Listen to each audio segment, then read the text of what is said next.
şu dünyamı. Yandan ya sevdiğim sade bitinler. Söymeni sevdiğime şu dünyamı. Yandan ya ol sevdiğim sade bitinler. Sevdim ben seni, yaktın kıymeni. Sonra derdim sonra yaktın kıymeni. Beni yaktı söyle söyle söyle, sen söyleyin beni. Beni yaktı söyle söyle söyle, sen söyleyin beni. Baharı yağdım, aydın tadım, gel mehribanım, söyün yarım. Yüreğimin yarı, alın kararı, sen söyün yarım, gel ey canım. Söyleyin Mehmet'ini, söyünden sonra. Söyüsünü yetmeni kıyından sonra.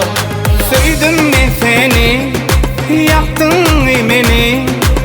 Sonra derdim sonra yaktın kıymeni. Beni yaktı söyle söyle söyle, sen söyleyin beni. Beni yaktı söyle söyle söyle, sen söyleyin beni. Baharı yağdım, aydın tadım, gel mehribanım, söyün yarım. Yüreğimin yarı, alın kararı, sen söyün yarım, gel ey canım.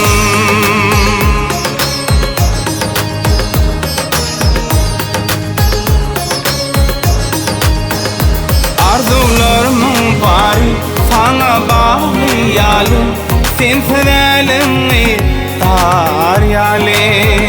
Yoktur senin tanrın, Allah'ım benim canım. Sensiz giyinenim dayalı. Beni yaktı söyle söyle söyle, sen söyleyin beni. Beni yaktı söyle söyle söyle, sen söyleyin beni.